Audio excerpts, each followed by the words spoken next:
ಇನ್ನು ಗುತ್ತಿಗೆದಾರರ ಸಂಘದ ವಿರುದ್ಧ ಡಿಸಿಎಂ ಡಿಕೆಶಿ ಗರಂ ಆಗಿದ್ದಾರೆ. ಮೊದಲು ಕಾಮಗಾರಿ ನಿಲ್ಲಿಸಲಿ ನೋಡೋಣ, ಕಮಿಷನ್ ಇದ್ರೆ ದೂರು ಕೊಡಲು ಹೇಳಿ ಅಂತ ಡಿಕೆಶಿ ಹೇಳಿದ್ದಾರೆ. ಬಿಜೆಪಿ ಕಾಲದಲ್ಲಿ ಯಾಕೆ ಕಾಮಗಾರಿ ತೆಗೆದುಕೊಂಡ್ರು?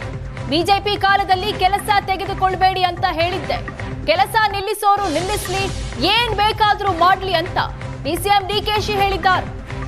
ಬಜೆಟ್ ಅಲ್ಲಿ ಎಷ್ಟಿದೆಯೋ ಅಷ್ಟು ಬಿಲ್ ಬಿಡುಗಡೆ ಮಾಡ್ತೇವೆ, ಬ್ಲಾಕ್ ಮೇಲ್ ಮಾಡಿಕೊಳ್ಳಲಿ, ನಮಗೂ ಮಾನವೀಯತೆ ಇದೆ. ಗುತ್ತಿಗೆದಾರರ ಸಂಘದ ವಿರುದ್ಧ ಡಿಸಿಎಂ ಡಿಕೆ ಶಿವಕುಮಾರ್ ಕೆಂಡಾಮಂಡಲರಾಗಿದ್ದಾರೆ. ಗುತ್ತಿಗೆದಾರರ ಸಂಘದಿಂದ ಪ್ರತಿಭಟನೆ ಮಾಡೋ ಎಚ್ಚರಿಕೆ ಕೊಟ್ಟಿದ್ರು. ಇದಕ್ಕೆ ರಿಯಾಕ್ಟ್ ಮಾಡಿದ ಡಿಕೆಶಿ ತಿರುಗೇಟು ಕೊಟ್ಟಿದ್ದಾರೆ.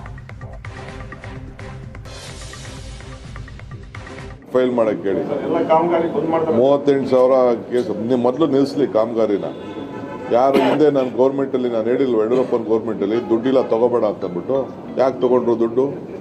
ಕೆಲಸ ಯಾಕೆ ತಗೊಂಡ್ರು? ವಿತೌಟ್ ಎನಿ ಫೈನಾನ್ಸ್ ಅಂತ BJP ಗೌರ್ಮೆಂಟಲ್ಲಿ ಕಾಂಟ್ರಾಕ್ಟ್ ಕೆಲಸ ತಗೊಂಡ್ರು ಅವರು. 10,000 ಕೋಟಿ ರೂಪಾಯಿ ಟೆಂಡರ್ ಇತ್ತು ಇದು ಡಿಪಾರ್ಟ್ಮೆಂಟಲ್ಲಿ ಇತ್ತು ಅಂತಂದರೆ 30,000 40,000 ಟೆಂಡರ್ ಕರೆದವ್ರೆ. ಎಲ್ಲ ಕಾರಣಕ್ಕೆ BJP ಗೌರ್ಮೆಂಟೇ ಕಾರಣ. ಈಗ ಬಿಲ್ ಅಂತಂದರೆ ಯಾಕೆ ತಗೊಂಡ್ರು? ಈಗ ನನಗೆ ಬೇಕಾದ್ರೆ ನನ್ನ ಡಿಪಾರ್ಟ್ಮೆಂಟಿಂದ ನಾನು ಕೊಡ್ತೀನಿ, ಎಷ್ಟಿತ್ತು ಅಷ್ಟು ತೊಗೋಬೇಕಾಯ್ತು. ನಾನು ಬೆಂಗಳೂರು ಸಿಟಿಲಿ ಅವ್ರಿಗೆಲ್ಲ ಕರೆದು ಎಷ್ಟು ಮ್ಯಾನೇಜ್ ಮಾಡಬೇಕೋ ನಾನು ಮಾಡಿದ್ದೀನಿ. ನಾನು ಅಷ್ಟು ಸುಲಭ ಅಲ್ಲ. ಫೈನಾನ್ಷಿಯಲಲ್ಲಿ ಅವ್ರಿಗೆ ಬೇಕು, ದುಡ್ಡು ಬೇಕು. ದುಡ್ಡು ಇಲ್ಲ ಅಂತ ಗೊತ್ತಿದ್ರು ಯಾಕೆ ಕೆಲಸ ಶುರು ಮಾಡಿದ್ರು ಅವರು? ಕೆಲಸ ನಿಲ್ಲಿಸೋರೆಲ್ಲ ನಿಲ್ಲಿಸ್ಕೊಳ್ಳಿ, ಏನು ಬೇಕಾದ್ರೂ ಮಾಡ್ಕೊಳ್ಳಿ. ನಮ್ಮ ಸರ್ಕಾರ ದುಡ್ಡು ಏನು ಕೊಡ್ತದೆ ಬಜೆಟ್ ಪ್ರಕಾರ ದುಡ್ಡು ಕೊಟ್ಕೊಂಡು ಹೋಗ್ತಾ ಇದ್ದಾರೆ.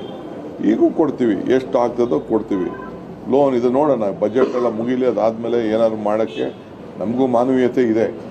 ಬಟ್ ಅವ್ರು ಬ್ಲ್ಯಾಕ್ ಮೇಲ್ ಮಾಡ್ತೀನಿ ಅನ್ನೋರೆಲ್ಲ ಮಾಡ್ಕೊಳ್ಳಿ. Complaint file